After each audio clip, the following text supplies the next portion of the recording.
बात उस समय की है जब मैं जिला जामताड़ा में इंटरमीडिएट में था। मैं जब डेली शाम को अपने कोचिंग जाता तो रोज़ आते जाते मुझे एक बूढ़ी भिखारिन महिला मिलती जो रेलवे स्टेशन पर भीख मांगती, जिसे मैं डेली देखता था। हालांकि महिला बुजुर्ग थी और कपड़े फटे पुराने होते थे, मगर देखने में ऐसा लगता था जैसे जब ये जवान रही होगी तो बेहद खूबसूरत रही होगी। मैं जब प्रतिदिन रेलवे फाटक पार करके कोचिंग से लौटता तो रोज़ देखता कि शाम को 2 व्यक्ति आकर उस महिला से पैसे ले लेते थे। वह बूढ़ी महिला उन दोनों व्यक्तियों को देखते ही डरने लगती थी। मैंने सोचा हो सकता है इनका भीख मांगना ही इनका पैसा हो और ये दोनों जो इससे पैसा ले लेते हैं इनके कोई रिश्तेदार हो। और हाँ, मुझे कभी कभी उस भिखारन महिला को देखकर ऐसा महसूस भी होता था कि शायद वह महिला मुझसे कुछ कहना चाह रही हो। एक दिन मुझसे नहीं रहा गया। मैंने मन में उस महिला की दुर्दशा देखकर दया उठी। उसके तथा उन 2 व्यक्तियों जो रोज़ उससे पैसा लेकर चले जाते थे उन सब के बारे में विस्तार से जानने की जिज्ञासा हुई। और एक दिन मैं चुपके से उस भिखारन महिला के पीछे पीछे चल पड़ा। लेकिन ये क्या, मैं चौंक गया। महिला एक रेड लाइट एरिया वाले इलाके में प्रवेश करने लगी और वहाँ एक कोठे पर चढ़ गई। मेरे मन में आया और मैं सोचने लगा कि क्या यह महिला वेश्या है, और अगर नहीं तो वो आखिर वह यहाँ क्यों आई है। मुझे अब उस महिला से घृणा होने लगी, लेकिन मैं यहाँ ठहरने वाला कहाँ था।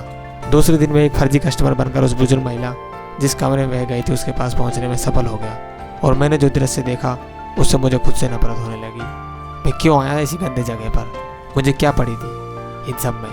बदबूदार कमरे, कहीं ढोल की थाप और घुंघरों की मधुर ताल पर अश्लील नृत्य करती वेश्याएं, मुंह में पान की गिलोरी दबाए और मसनद पर लेटे ललचाई नजरों से उन वेश्याओं के अंग को निहारते ग्राहक। पर मैंने देखे वहाँ वह बूढ़ी महिला नहीं थी।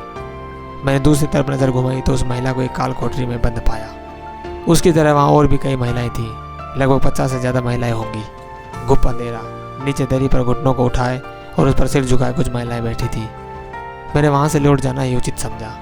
यहाँ की स्थिति में सुधार मेरे बस की बात नहीं थी, लेकिन आज मुझे उस बूढ़ी महिला की सच्चाई का पता चल गया था। अगले दिन मैंने छुट्टी ले ली और आज मैं फिर स्टेशन गया।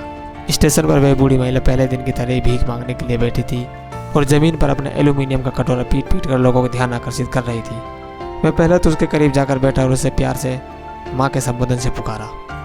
माँ शब्द को सुनकर वह अचंभित हो गई और बेचारी फूट फूट कर रोने लगी। मैंने उसका परिचय पूछा। माँ, आप कौन हो, कहाँ से आई हो, बच्चे और पति कहाँ हैं?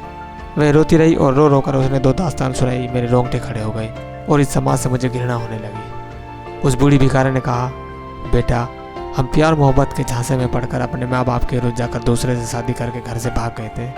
जब तक मन नहीं भरा तब तक इस्तेमाल करता रहा, और जिस दिन मन भर गया तब हमें धोखे से कोठे पर लाकर बेच दिया। यहाँ पर आज जितने भी लड़कियों को तुम देख रहे हो ना साहब, अपने प्यार मोहब्बत के नाम पर विश्वास करके घर से माँ बाप के विरुद्ध जाकर भागी लड़कियाँ हैं, और बाद में जब हमें बेच दिया गया तो फिर हमें मजबूर किया जाता है वेश्या बनने के लिए। न चाहते हुए भी ग्राहकों को खुश करना पड़ता है। सब नोचते हैं हमें भेड़िए की तरह, मानो कितने दिनों से उनकी प्यास बुझी ना हो। जब तक जवानी रहती है बेटा, तब तक हम कोटी किसान रहते हैं, और जब शरीर के अंग साथ देना छोड़ने लगते हैं और ग्राहक मिलने बंद हो जाते हैं तब मालिक हमें पागल घोषित कर देता है और सड़कों पर, रेलवे स्टेशन पर भीख मांगने के लिए बैठा देते हैं। और डेली उनके भेजे दलाल हमसे पैसे वसूल करते हैं। पैसे नहीं देने पर या विरोध करने पर मारपीट भी करते हैं। अब बूढ़ी हो चुकी हम महिलाओं के पास उतनी शक्ति नहीं होती हम उनका विरोध कर पाएँ। हम बस जिंदा लाश बन उनके इशारे पर सारा काम करते रहते हैं। जब हम भीख मांगने के लायक भी नहीं बचते तो हमें ये लावारी सड़क पर ले जाकर फेंक जाते हैं।